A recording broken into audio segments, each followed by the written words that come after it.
Bagseed Chronicles is a podcast about cannabis and the people who enjoy it. I hope to provide commentary about cannabis cultivation.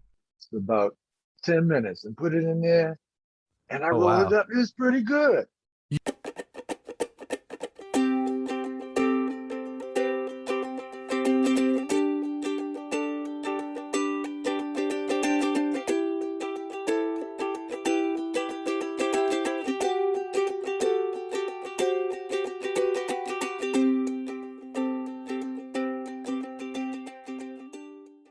Hey everyone, welcome to the Bagseed Chronicles. This is Uncle Dig. Today we've got kind of a long show for you today, right? I am going to do a quick garden update, and then we are going to get into our interview with George Johnson Jr. He's going to talk about his garden and what it was like smoking weed back in the 60s. And what it's like comparing then to now. So without further ado, let's get into the garden update and the rest of today's episode. Please enjoy.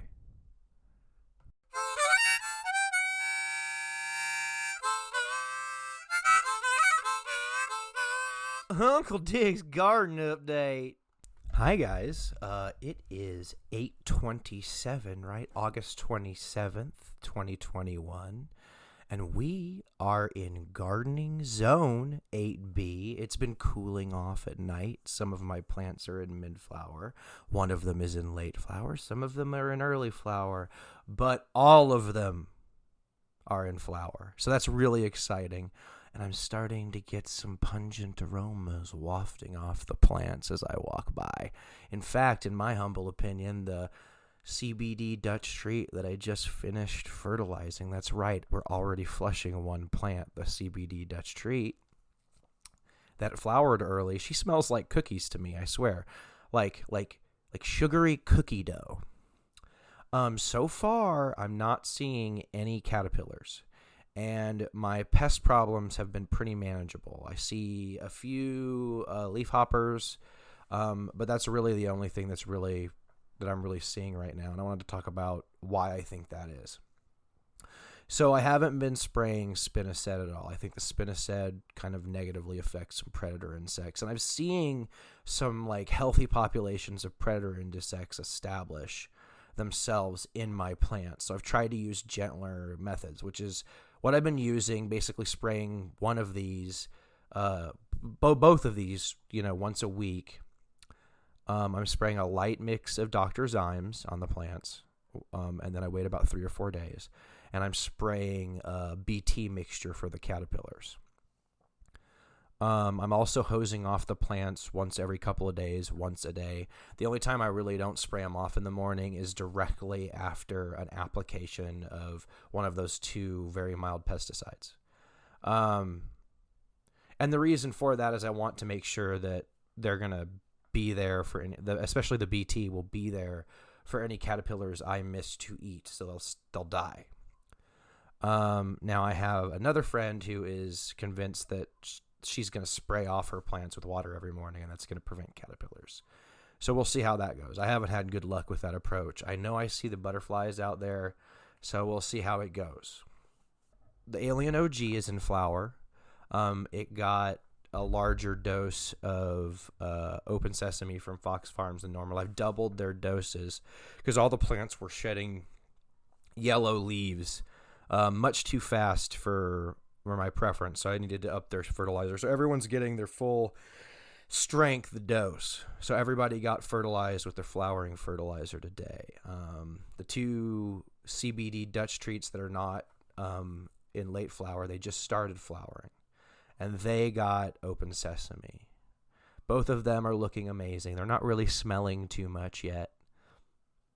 The Alien OG is starting to smell really, really citrusy, but like in a weird, like stanky way. I'm really excited. It's an early flower, and it's already starting to like look a little frosty, so that's exciting.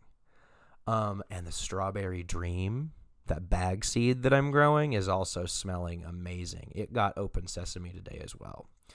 Now, one of my Star Killer plants is looking amazing. I think she's going to be a high yielder. The other one is looking weird. She's very spindly.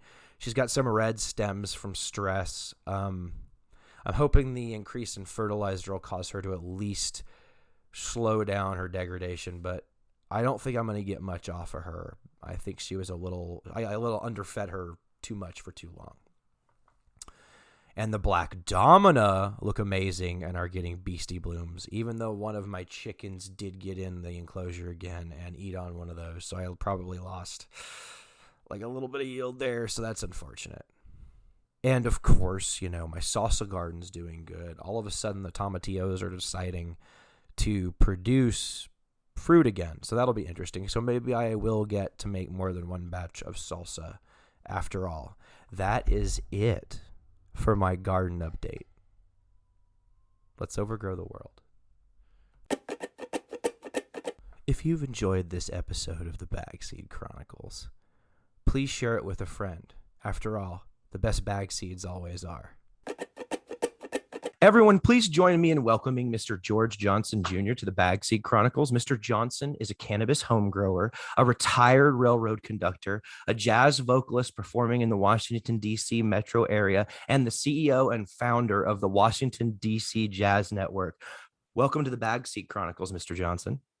Hey, thank you very much, Uncle Diggs. It's really a pleasure to be here. And it's a pleasure to have you on. How's your day going out there on the East Coast? Oh, just fine, man.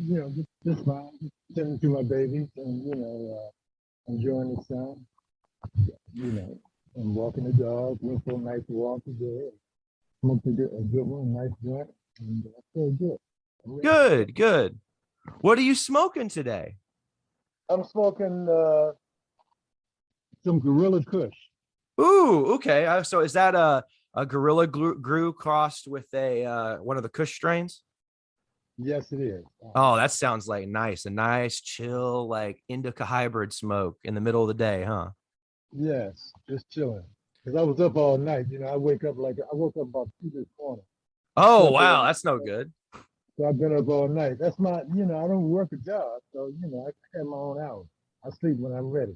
Oh, there you go. Hey, if it works for you, if you're happy with it, that's fine then. That's the benefits of being retired. So you're retired. So you've been in the cannabis game a long time. When did you start smoking cannabis? I started smoking cannabis when I was 13, 1963. That's an early start. So 1963, you said. Yes. Mm-hmm. And were you in DC at the time? Yeah, I was living in Washington D.C. and I have aunts and uncles who were into cannabis. And, my uncle was like my big brother. So, I have big brothers died. They be with their friends. And they say, try this, so you try it, and that's where I started. Mm-hmm. And then were you involved with it pretty continuously throughout your adult life? I didn't do it on a regular basis in my teens, but once I got out of high school in '68, doing all the protests and the peace marches and all that, then I began to smoke. I was in college when I went to college. I went to a junior college called Prince George's Community College. And all the kids that smoke marijuana. Okay, so kind of a traditional went to college and kind of went to pot kind of story. Yeah, mm-hmm. Got into the music, and everybody was getting high. All your friends, everybody was getting high. So and at that time, a nickel bag was about the size of an eighth. Oh wow! So for $5, you get an eighth. Yeah, that's basically an eighth, and it didn't have all. It was always a few different strains. Then, you had Colombian, you had the Mexican, you had the weed from Vietnam, you had the Gunji, and you had Thai sticks and hash. That was about it. It wasn't all these names, hybrids, the things that you see in the dispensary. There's nothing like that. You just always had some good herbs. And then, so you graduated college and you went to work for the railroad. Oh, wait, we don't want to skip over that. Yeah. So you were protesting in DC, in the DC area. In the 60s. In the 60s. Yes, I'm 7 years old. So, during the 60s, there was a lot going on. You had the Vietnam War, Martin Luther King was assassinated. Uh, Malcolm X was assassinated. And, there was a lot of marches and protests. You had the voting rights, and you had all types of, you had Martin Luther King, Malcolm X, Anthony Davis, George Jackson, H. Brown, Stokely Carmichael. Everybody was protesting, trying to get these rights, trying to get these civil rights and different rights together, because there was a lot of discrimination in those days.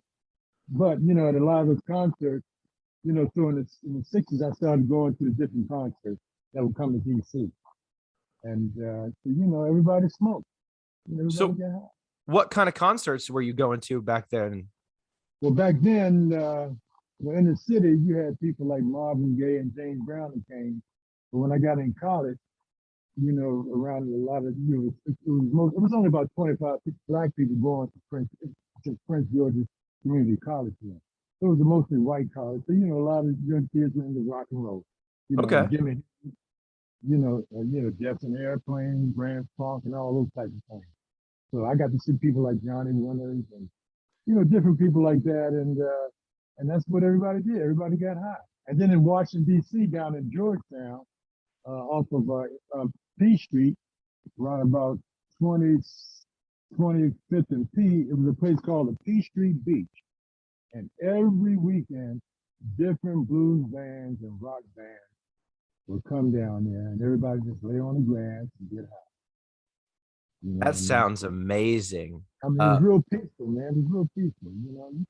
You seen the hippie look. Everybody, all the young white kids looking like Jesus Christ. Yeah. So it was cool, man. It was really peaceful, and I loved it. I do it over and over. And then I got a job. So I was singing all the time. Then I got a job driving the bus. I was a Metro bus driver. Okay. And so I've had a very interesting life. For sure. And so the 60s kind of came to a close. And I know a lot of people now are kind of comparing like the vibe and like the energy of like kind of right now to the late 60s. And I know a lot of people have like made comparisons. How would you say it's different now, like than it was then, as far as like the upheaval and stuff? Well, in the 60s, let me tell you something. In the 60s, in my name, we were saying it loud because we were black and I'm proud. James Brown came up.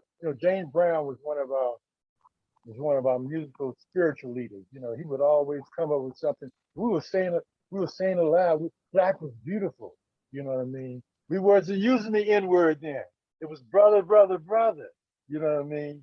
Because our role models, like I say, was Malcolm X, Martin Luther King, and Muhammad Ali. We weren't using that language. And then around 1972, Richard Pryor, I was about 22. From my view, Richard Pryor would be on these late night TV shows, and it'd be 5-10 million people listening. Then you had the N-word. You had the N-word over and over and over, and then he put a record out in 1974 called "That N Is Crazy." I've heard that record. Yeah, and it flipped the whole America. And then but then we were still, even though they had passed a lot of laws, we still had to know your place in the 60s, and especially the 50s, because, Emmett Till was murdered. It was a lot of the KKK. And then you had the bombing down in Georgia at the church, in Alabama at the church, where the little girls got killed. So, and see now, the police, they use water hoses and tear gas and dog. It wasn't taking those selfies and everybody smiling and stuff like that. It was really serious. It's more serious. And the same way they did the Black Lives Matter, that's the same way they did us. But when it came to the insurrection at the Capitol, nothing happened. You know what I mean? But when they knew that black folks were getting together, the police was always there surrounding us, shooting tear gas and causing problems. And then in the 80s, then the 70s, it was like everything was like Studio 54. It was like everybody was freebasing. I never participated in that. then you have the '60s. It was a heroin movement. A lot of the neighborhoods were infiltrated with heroin. So So a lot of black men were in jail, and and there was a lot of mothers raising children. So you lost a whole generation of black men being locked up, and so that contributed to the N word as well because there was no leadership in the family. Then the '80s, then the crack epidemic hit. The crack epidemic hit, and all the cities across America just it's just as bad as this opioid thing. It was probably worse. You know what I mean? Because we weren't getting black people wasn't getting appropriated any bills. Like they did with the opium. They're appropriating all these bills, and it's a disease. That's because white kids are getting hooked. You yeah. understand? But see, and it was black kids getting hooked. So that's the difference between now and then. Now you have. Well, see, we were protesting and marching for civil rights. And it wasn't about gay rights or anything. That came along later. The OTBG that came along later. And so I've had a very interesting life, and I've seen a lot of things. And one thing for sure, I never thought I would see a black president when President Obama got that. And I remember in '68, that was the first year Dick Gregory ran for president. Dick Gregory Okay. ran for president. I was 18 that year. That was the first year I was able to vote. So I've been voting since '68. So That's a long time to be voting. yeah, and smoking. You know what I mean? And I've achieved all my goals. Canvas never stopped me from studying, reading, and doing anything I needed to do. And And that's important, especially for people to hear from, a lifelong cannabis enthusiast. So they hear that like you can enjoy this and get other stuff done and still accomplish stuff in your life. It's not an either or thing. yeah, but you had to watch your back more then. Oh yeah, I'm sure. I mean, and there's still places in America right now where if you or I were to show up with an ounce, that's hard time, like for a long Oh, yeah. time, like Texas, Louisiana's real bad. A lot of places down south, they still Yeah. don't have the freedom to enjoy cannabis. No, no, no. And that's what I like about my son. He's working in the cannabis industry trying to change that. My son's out here. He works for the U.S. Cannabis Home. And Yeah, he is yeah. We had him, me and Lucas had him on the Cannabis Corner a while ago. That's how you and I met. right, yeah. And so I'm really proud of him because he's like a mini me. He's a hustler. He studies. He knows the business inside out. I've been a fly on the wall since he got into it. So I can tell you he's doing some very, very important things that the whole cannabis industry will benefit from in the future. So I wanted to go back to what you were saying about the 70s and the 80s when hard drug culture seems to have become more rampant around America, for lack of a better word. We'll say hard drugs, Okay. opiates, um, cocaine, later meth. As we're going through these cycles of hard drug epidemics, for lack of a better word, did the quality of cannabis, like in the 70s, diminish? Did it get No, better? it was the same herb. It was the same herb. It was either from Colombia or Mexico. It was only a few places where the herb was coming from. And I'd say the majority of the herb was probably coming from New Mexico and Colombia. And then then and see what was happening. Let me connect the dots. See, we were protesting and marching, and I guess they say let's quiet these people up. So they threw the drugs in the neighborhood, messed everybody up, messed everybody up. And They're still but pulling stuff out of the Nixon tapes, him talking about that. yes, it's like they I don't know if you've seen that new series on the TV called Snowfall. I have not.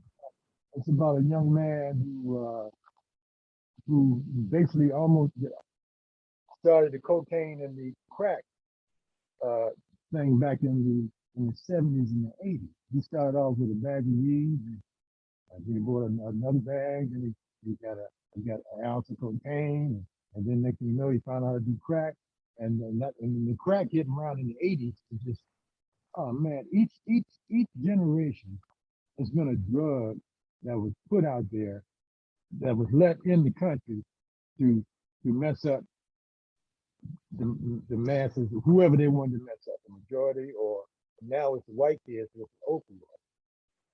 Because I lived in Detroit for 8 months back in 2017, and in 2009, when that crashed, when Obama came in, I think 1.5 million people left Detroit. There were over 300,000 boarded a bomb. Almost every corner. You ever been to Detroit? No, but I remember during that time, people were talking about how you could buy a house in Detroit for $5,000. Yeah, you can buy a whole block for $5,000, and almost every entrance, you only got a few highways, and every highway connects, about every 5 miles in another neighborhood. But every entrance that you go down in the highways, and young white kids begging, strung out on opioids. Yeah. It's horrible, man. It's horrible, man. That drug, but Detroit is coming back because I was there and I seen it. I see it happen. And this cat from Quick and Loan, he bought up almost the whole downtown here. He's coming up the vein, and it's happening just like D.C., just like Philadelphia, just like Oakland, San Francisco. And I guarantee you, in another 10 years, you will not recognize Detroit. And the same thing has happened in Baltimore. And then all this was planned. All these neighborhoods were messed up through the drugs. You know what I mean? Through the drugs. And oh man, it's really something. It's really something to watch these changes. But as far as the weed in the '70s, it was about the same, and the Oh, '80s. I don't think it really changed until this dispensary thing came out with all these different flavors, and everybody's crossbreeding and stuff like that. so you weren't really seeing a lot like more exotic or different strains until what, the late 90s, or like you Yeah. said. Well, if you had a connection, you got it from someplace like Hawaii. Hawaii always had good herbs. And let me go back in the '60s. They were shipping a lot of bodies back with marijuana and heroin. So with the Vietnam, they had different herbs there. And then you had in Africa, you had a lot of different herbs. And if you had contact, and you could get that herb. Right. Good stuff. That was just as good. Let me tell you what, a lot of that herb is just as good as the herb that's going on now. You know what I mean? I really do think so. Just that we don't I've have enough. never been an advocate of like it's stronger now than it was then. I think that there was just as good cannabis back then, but a lot of people who got busted, a lot of people where the DEA got a hold of it, it wasn't the best stuff that they were busting people with. I In think, those days, all the weed had seeds in it. yeah. I'd have a couple of ounces of seeds laying around. But now, they learn how to feminize the seeds or whatever. Weed is like weed is Well, like the male can kind of be your friend in that way. A lot of cannabis, when you, let's say you just went into your backyard and popped right. 12 random seeds, right? Hmm. They're all gonna flower. Some of them are gonna be male, some are gonna be female, but a lot of times, in my experience, the males will pop like a month earlier than the females. So you'll Uh, start showing flowers. So what you can do is you can see those balls forming, and right, usually a skilled gardener can still create sinsemilla. You just have to plant more plants to make sure you have enough females, because you're going right. to have to cull the males.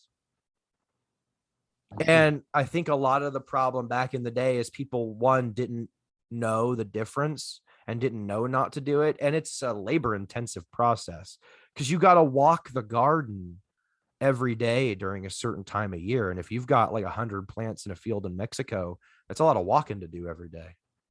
Yeah, and I think now people are really researching the cannabis plant a lot, way more than what they did then, because it was like taboo. Mhm. Smoking weed, smoking. That was like taboo. Smoking weed, anything we did was taboo, according to the government. So So you've been smoking cannabis pretty much your entire adult life off and on. When did you decide to try cultivating for the first time? well, actually, I tried it. in the 70s. I grew weed. I just threw some seeds in it. I didn't know anything about male or female, but I didn't know how long it's supposed to grow. About about judging and flower. You just threw some weed, some seeds in the ground and grew. But it wasn't that good. It was never good. It was never good until now.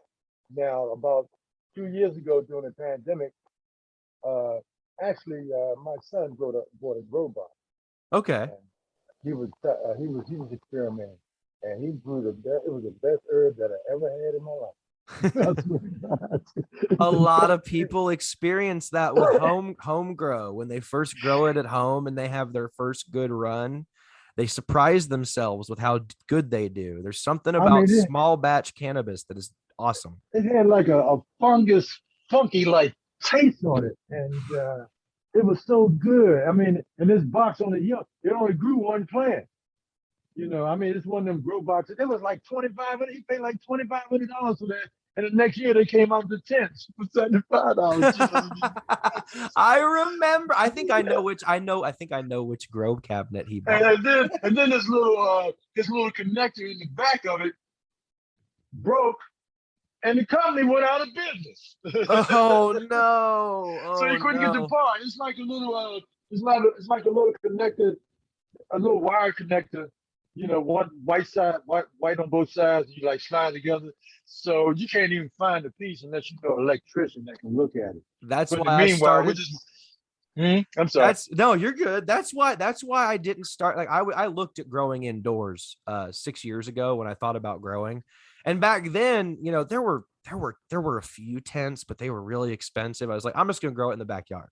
I'm just not gonna be able to grow in the winter. And then when they started coming out with these cheaper tents and lights and stuff, Oh man. that's when I started thinking, well, if I can get a light for $150 and a little tent, and I can grow 2 plants in the winter and then grow my outdoor garden in the summer, why not? And so Yep, that's what I yep. did. And they've done a good job with all this research, not just breeding the plants, but enabling people to get into the game on a really small personal Oh grow man. level, which I think is really cool. Man, it's gonna save me a lot of money because I got 3 purple kush babies in the tent, and they're about ready to harvest. I've They're been starting. watching your videos. Those are beautiful. Have you Yeah. been growing that particular strain for a while? That's the first time I got the grow tent about at the beginning of the pandemic. I went online. I bought the grow tent. I bought a LED light, and I brought the tent, LED light, and the intake out, Bivosen intake outtake fan, and it set. And then about 4 months ago, I went in the closet. I said, "Let me hook this thing up," because I bought some seeds, and I don't know what happened. Those seeds, they didn't work. So I found another company. I bought some seeds, and I put them. I had them on the bed. The first, when I took them out, one bounced on the floor. I couldn't find that, so I only had 4 in the tent. I hooked the tent up. and then I'm zipping the thing open, and the flap fell down on one of them. After it was like a month old, and it broke it in half. So I had the 3 Oh, left. It was perfect because all you can really get in there. I had 3 5-gallon bags, okay. and this is my first grow where it was done by the book. So I It watched a looks bunch of videos. good. Yeah, man, I love it, man, and they're ready. So I was moving some stuff and I accidentally broke off. It was like a little branch with about 3 or 4 buds on it. So I dried it out, Oh yeah. and I didn't have any herb at the time. So I said, I set the oven on low for about 10 minutes and put it in there, and I Oh rolled it wow. up. It was pretty good. You I you feel you fast dried it in the oven? just I was just hungry. I didn't have no herb. I couldn't get out the house. So I said, Oh man, I need to I smoke hear of something people there. doing that. I've never done that, but I But hear it of people. wasn't at the max. It hadn't turned orange. It Okay. wasn't, it didn't have all the sickles and the frost and all that on it. I would It hadn't turned recommend cloudy. I gotta recommend you slow dry the rest of it. Yeah, I am. No, I just did that for that moment. Oh, that's But awesome. So it smoked good? No problems or nothing? no, no problems, man. This thing is I followed it. I watched a couple of videos religiously, sometimes all day, just watching how to Oh grow this yeah. stuff, what to do, and what nutrients to put in it, and things like that. And like the first week when I did it, I was I didn't have the white, what is it, white shark? What is it? Uh white shark. Is that what it's called? White shark. I didn't have it. I didn't have what I needed. But Ty Okay. here had the whole floral bloom thing. So I learned how to Okay. pH the water and all that stuff, and I started using the floor. And then I got the great white. That's what it's called. Great Okay. white. It's a nutrient. It's a nutrient. Oh, yeah, that thing. Oh, it was so good when I put the great white in there. Because when they were babies, like the first 2 or 3 weeks, the stalks hadn't got green. It was kind of like purple, red. And when I put the great white in there, they turned green and just blew up. Yeah. And so I So just watch it every week. Yeah. Mhm. for some people listening, when the plant when an indoor plant, sometimes even an outdoor plant, when parts of the stem turn purple or red, so that can, and what he's talking about, it probably was a sign of stress, because when he corrected a nutrient imbalance, they turned green again. But Yes. that can be iffy, because some strains, like for example, a perfect example of this, like Purple Punch and a couple of Yes. those strains, they just have purple stems. And no matter what you feed them, they're just Yes. going to have purple stems. That's just what Yes. color Yes. a stem is on that plant. So different cultivars will actually show stress with Mhm. different colors. So it's important to kind of know your cultivar and what you're growing before you try to defect a deficiency, especially when it involves stem color. Yes. And I didn't know, but after watching a couple of videos uh, with the Purple Kush, and the young man explained it. And so when I got the great white, I got it off the Amazon. When I sprinkled that powder around, within one day, within 1 or 2 days, it was a big difference. And I recommend the great white. There were other options I could have used, a lot of different products I could have used. But Tahir had my son had he had the whole floor bloom Oh yeah. nutrients. So I was able to use those. And I bought 2 fans. I got the carbon filter. Okay. And have it. You can't smell no weed, nothing. And I'm really enjoying this grow, man. Cool. It sounds like it's more accessible than when I first started, and that's glad to hear. And I'm glad you're having success on your first indoor run. That's good to hear. And I'm really happy to hear that you're gonna have a harvest. That's amazing. You're probably what, about 2 weeks out? Yeah, I'm about 2 weeks out, the way I look at it. Uh, so I just now about two on the right side. It's this one on the left is like taking over the whole tent, and it's drinking a lot of water. So I can get that water every other day. But the other two on the right, the bags are still heavy. Yeah. So I know still it's kind of soppy, and so I'm putting up in it. But I noticed that the buds got bigger. And I don't have two uniform lights. The first LED light I bought, a little cheap light, it don't even have a name on it, and it says 1,000 watts, and it's not 1,000 watts. You got Yeah. to be careful when you're buying those all-brand LED lights. I didn't know any better. Now Ty here, when I took the one out the grow tent, and that's like a $650 light when I looked it up on Amazon, and it's a 200.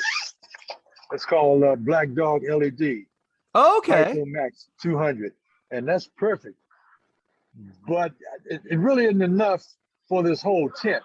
Yeah, So you've with both got a of two them, by four, correct? I got a 2x4. But I like to get either another one or a 3x3. Yeah. Throw out the grow box. It's like a big refrigerator, man. It's just taking up space. It's a bunch of Yeah. wood. Well, and you know what you So can do with that smaller light, once you get a bigger light to fill up that tent, is you could have like a little seedling or a little cloning tent, like a little 2x2 somewhere else in the house. If I you want need to. that because I tried to clone, but I had about 15 of them. I had them outside. I don't have any window sills. And I had them outside, and it was so hot and humid here. And then it thunderstormed a couple of times and like knocked them over and killed them. Then I did about 15 more. I got one survival. That's I took her good. to a friend's house. She had a good window, and she said, "George, you got to come over and see this thing." I went over there, and it's like 2 feet high. Nice. That's awesome. She's growing one of your clones on the windowsill. Yeah, That's right. awesome. Yeah. So let me ask you a question. Yeah, go ahead. Uh, I broke a couple pieces broke off, and they had flowers on them. Yeah. Can you clone those? Will they still clone? What happens? Well, so I haven't cloned a plant that's in flower. I have heard of people that they take. So what you have to do is you have to take the cut just like any other cut, right? And Right. and then what you would do is you would try to clone it just like any other cut, Right. but That's what I did. it takes longer. So instead of taking like 2 to 3 weeks to root, apparently what people have told me is that it takes them almost 4 weeks to root, and then they look like they are almost going to die, even worse than a normal clone, because a lot of my clones, when they're rooting, they look kind of rough at first. But so it takes longer, it's harder, and then when they do finally start vegging, they they instead of like a plant that'll grow like 2 or 3 main branches or whatever, it'll shoot like a crap load out of where the flowers were, so it'll almost be like a bush almost immediately. So it's Oh man, because what I did, I clipped off the top. I clipped off, I clipped it off. yeah. I cut You it off. you might have been, it might be able to clone it, but you're gonna want to have pretty ideal conditions to get that thing to take, especially if you're in late flower, and even Just then it that might not work. it's just a little piece. It's just a little piece. If it's just a little piece, it might not be worth bothering with, honestly. Yeah, okay. Yeah. Okay. Because you want like, at least 3 nodes on a clone, right? Maybe 2, but like at least like you I'm want. learning so much. I'm learning so much from you on the show today. Oh, Thank you. good. I'm glad. Uh-huh. And Yep. when you set up your tent, just get like a little we call them clone domes, but they're basically just like a plastic seed tray with like Yeah, I have one. I okay, have one. yeah. I got one now. I got one now. And then you'll just put that in that other tent, and then that way it'll have its humidity and everything. And that's the best way I've found. That's reasonably priced. I don't like auto cloners because you're constantly running a pump. I don't want to add it. I don't want to use any more juice than I absolutely have to, if that makes sense. Yeah. Yeah. I'm going to take your advice about the auto flowers. Because Now, I think I vegged this. It might have been a little too long. Now, the thing with the auto flowers, though, is you have to really look into how tall the site says they're going to get, because Right. some auto flowers are like these tangerine dreams I grew this year. They'd be Right. perfect for growing. Like you wouldn't top them. You'd just like bend them over. Right. And but they only yielded about half an ounce, which isn't a lot, but they stayed small. I didn't top them at all. I didn't train them How at all. tall did it get? They How tall? got about 18 to 24 inches tall. Yeah. I think I'm only going to get about, look like I'm only going to get about 3, 4, 5 ounces out of these. See, and you can really push good yields with the photo periods, because you can kind of train them and really like get them there. But like no matter what you do with an auto flower, it's gonna flower when it flowers. So you've only got a limited time to train it. You can veg a photo period plant for a while until it's a perfect sea of green. It takes a lot more skill and being on it with an auto flower, from what I can see, to get them to really yield higher. Yes, yes, yes. But if you buy the wrong auto flower, it'll get 6 feet tall before it flowers, and then you'll just be in a pickle. Right, yeah. So I've been looking at some seeds for the last couple of days, and I appreciate that advice. Now, I will say if you've got like a tent and you've got like 2 feet of growing room, that Tangerine Dream would be a fun thing to experiment from Crop King Seeds. The only thing is, it's like Crop King. Yeah, the only thing about like that was the most like those 2 plants that I grew from those seeds were the most similar of all the cultivars that I tried. I.e., they seemed to be the most stable, but it's more of a sativa leaner, so I don't know if you'll like that. Yeah, I like to try some sativa. Can you grow Okay. them in the same tent? You can grow them in the same tent though, right? Oh, you can grow any plant in the same tent with any Okay. other plant. Some growers will say don't grow CBD plants with non-CBD plants, but I think that's more from a cross-pollination standpoint. I don't think there's any real reason not to grow them together Well, because I was talking about male and female. yeah, you don't want to grow male and Yeah, female. But yeah, these right. so far I haven't gotten a herm or a male in any of these seeds. Yeah, because I was watching where it can really mess the crop up or something if you don't separate Yeah. them. Yeah. And you'll want to watch anytime you're working with any new genetics that you haven't tried. And you don't, because I can recommend anything all I want to you. You still need to watch the plants the first time you grow them so you can know what to look for and really watch in case they go male. Because any feminized seed can herm on you. And what a herm is like it'll send out these little things like some people call them nanners. Sometimes it'll actually shoot out like a little male flower in the middle of a bunch of female flower structures, and then that will fertilize your whole crop. So you got to watch for those, and the best way to do it is to kind of spend time with your plants and looking, because if you look at your plants every day at the same time, which I know you do, you'll see if something weird happens to them, right? Like you'll Yeah, see yeah, if one of the leaves looks weird, or if some like, hey, this flower looks like it has something weird on it. You'll look at it and you'll be like, well, what the hell? It looks like a banana. And you'll look up, my pot has a banana on it, and everyone will be like, kill it, kill it, kill it. It's male. You'll go into a forum and they'll just tell you to kill it, kill it, kill it, because it's male. So that's the one thing I really like about how everyone's able to be a little more open about cannabis now is you can just ask someone who knows about weed, like, hey, send a picture, this looks weird, and they'll be like, yeah, it does look weird, this is what it is. And that's really cool, because back in the day, even like 5 years ago, it was legal in places, but you had to go on forums and you had to figure out like yeah, whether people were telling the truth or not. yeah, yeah, yeah, yeah, yeah. Yeah, so oh, we forgot about the railroad stories. Oh yeah, so you were on the railroad. And you told Yes, me that you had an interesting story about why they started mandatory drug testing, right? yes, yes. Okay, it was two. It was two. It was the engineer and the conductor working on for Conrail on the main line, and the news reports said that they they ran a signal Okay. on the corridor, and the news reports said that the guys were snorting cocaine and smoking pot. And at the time of the accident, they jumped off the train and went into hiding for about a whole week. And they gave themselves up after about a week, and they found out that they were doing drugs. They were doing cocaine and marijuana. This is in 1989.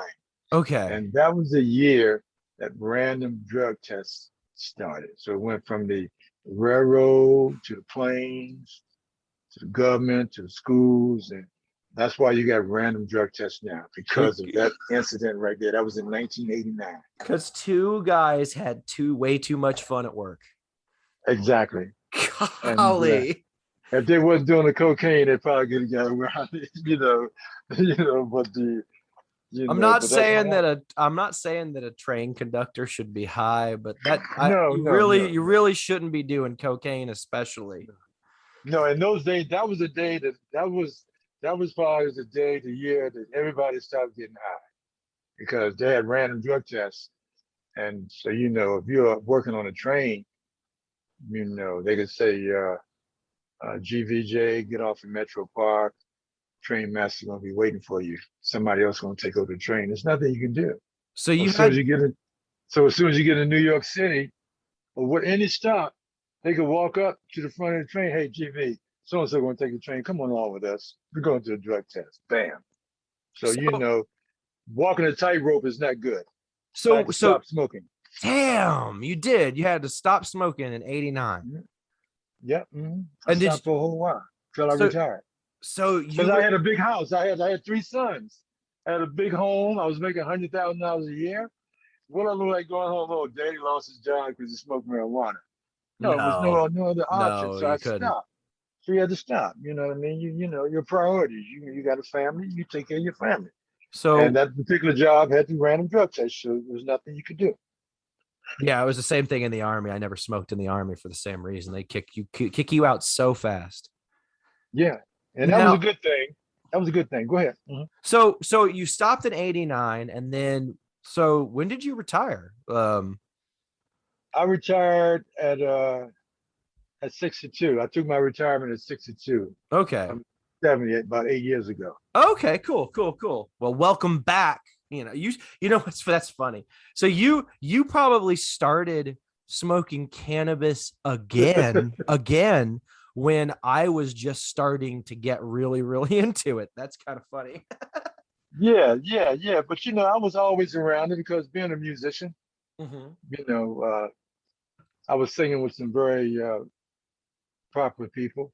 Being a musician, all the musicians, a lot of musicians, all they did was, everybody smoked weed. Oh Weed yeah. wasn't nothing, man. That was another culture right there, you know. Oh yeah. And and then there was other drugs around, but I just had to, put my priorities and be strong. You know what I mean? So And yeah, you got to prioritize, your housing and your family above anything else. That's important. yeah, it's So all about manhood. So when you got into jazz, was cannabis kind of a part of it? Like, because I know you were playing rock and roll and stuff in the 60s, you said. When did you first start getting into jazz? Oh well, I was listening to a lot of rock and roll and attending concerts, but I got into jazz as a young child, as a young Okay. kid. We lived on in Southeast Benning Road, and the resident manager was a piano player, and he had 5 kids, and we had 5 kids, and he was a piano player, and he had jam sessions at his apartment, a few times a month. And we'd be the little kids running around. It'd be a lot of famous musicians who were here in D.C. And we'd be the little kids running around. And we give you a nickel if you just show us a new dance. You know what I mean? We peeking out the doors, hiding, peeking under the bed. We supposed to be asleep. You smell the aromas in the house. I still remember the aromas. You know what I mean? Oh yeah. And so, and then my father loved playing music. He would come home every day with 45s and albums. And he had a he built his own sound system. And he had Okay. a microphone. He was always talking and playing on the microphone. And so I'd be watching him. But little kids figure out things fast. So when he was gone, all those records he used to play, like Frankie Lyman, James Brown, and, Marvin Gaye and Sam Cooke, and people like that, he would leave the house. I turned on the system and start singing those songs. You know what I mean? I just got good at it. Then I was singing in church, and then fast forward about then I would meet a lot of musicians, and fast forward about another 10 years, I heard about a jazz workshop. And I went into the workshop and I signed up, and some of the same musicians who I met as a kid were famous musicians who were playing around Washington D.C. So when I came in and said, I'm Georgie Johnson, so I know your father, you know what I mean? It kind of was an open door for me. And then what I was doing, I was into Charlie Parker and John Coltrane and Miles Davis and Eddie Jefferson. And then I got to meet, and Eddie Jefferson was the person the innovator the first person who started writing lyrics to improvise solos. It's called the art of jazz vocalist. So that's what I do. I write lyrics to like Charlie Parker, John Coltrane, and Miles. And so when I met Eddie, he said you need to write your own stuff. That's when I started writing my own lyrics.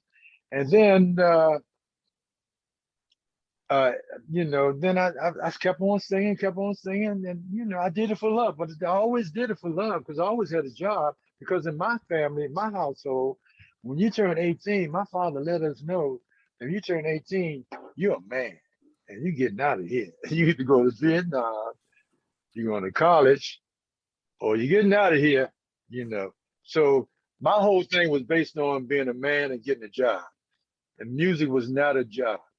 you know, it was not a real job.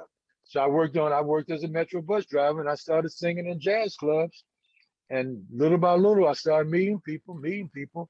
And then my friend Eddie Jefferson was murdered in Detroit. So I moved to New York. I moved to New York with $350, 2 suitcases. I put myself in Penn Station. It was 50 cents a day in a locker. I rode the subway trains for 3 months. That's how I survived in New York. Then I would Damn. meet different musicians. Then I did a record date and everything. Next thing you know, I was singing with James Moody. I'm in Carnegie Hall, Town Hall, and I just got good at it. And I did my first record in '81, and I haven't stopped.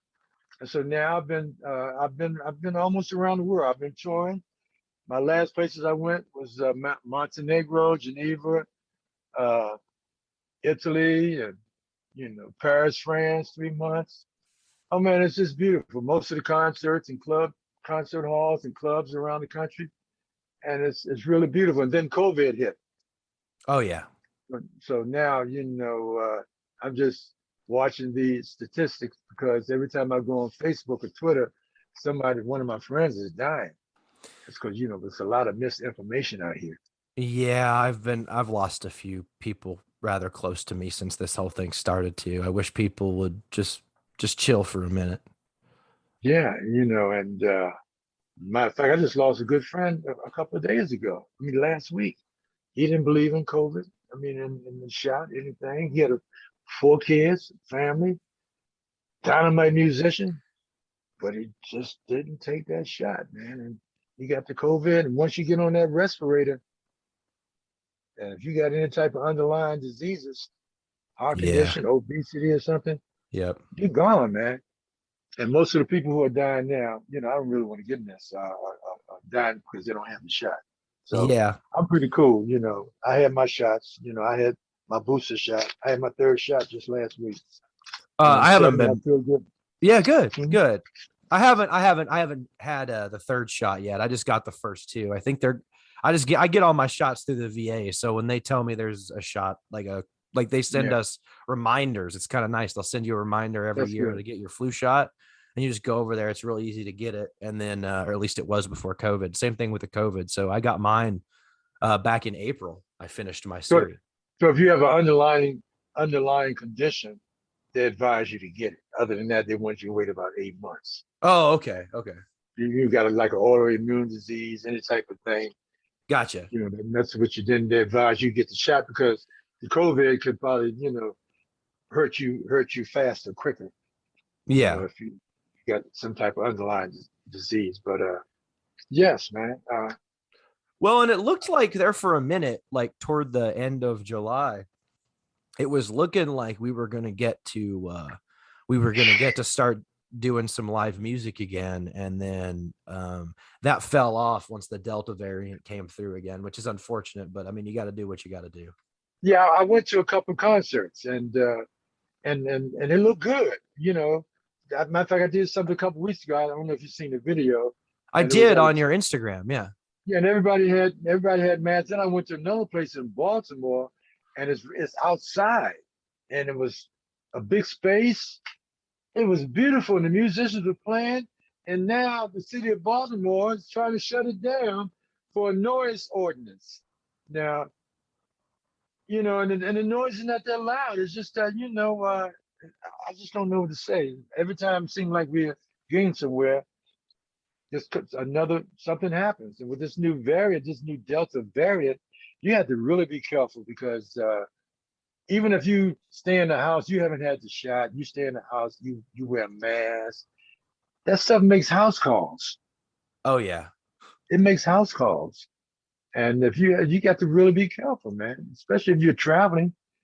Matter of fact, they're gonna start mandating everything. You're gonna have to have the shot to get on the airplane. You got to have it to go to another country. You're in the service, Oh yeah, I was. so you I'm not anymore. so you knew about the shots, all the different Oh shots, yeah, yeah. and everything, everywhere you had to They go. give us all kinds of stuff that they don't There even was tell nothing you us. could do. You had to take the shot.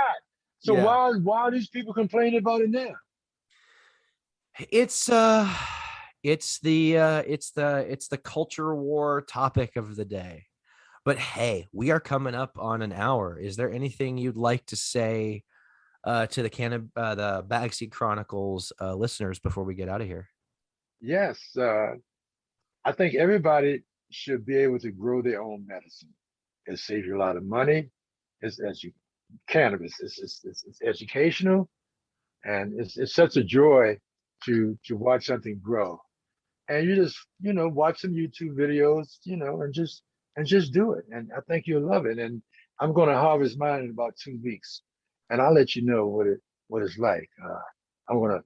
I have an infusing machine. I got a hash machine. So I'm gonna be doing all kinds of things. Maybe we'll have to have you back on and talk about it. Yeah, yeah, yeah, yeah. I would love to, man. I really enjoyed talking to you. I've learned a lot, and I think your audience probably learned a lot as well. And I'm glad I was able to share my life with you. I am happy to listen to it, and I know the audience will enjoy listening to the stories as well. Until next time, that's George Johnson Jr. on the Bagseed Chronicles. Thank you, Uncle Diggs. You're welcome. Thank you. Thank you for listening to the Bagseed Chronicles. You can follow me on Instagram at Uncle Dig, or you can email me at uncledig4@gmail.com. The bumper music on this podcast was provided by Chad DeVilliers. You can follow him at Chadwick Enterprises on Instagram and also on Ukuleles Are Stupid on YouTube. All music performed on this podcast is performed and owned by Uncle Dig. Let me know if you'd like to collaborate.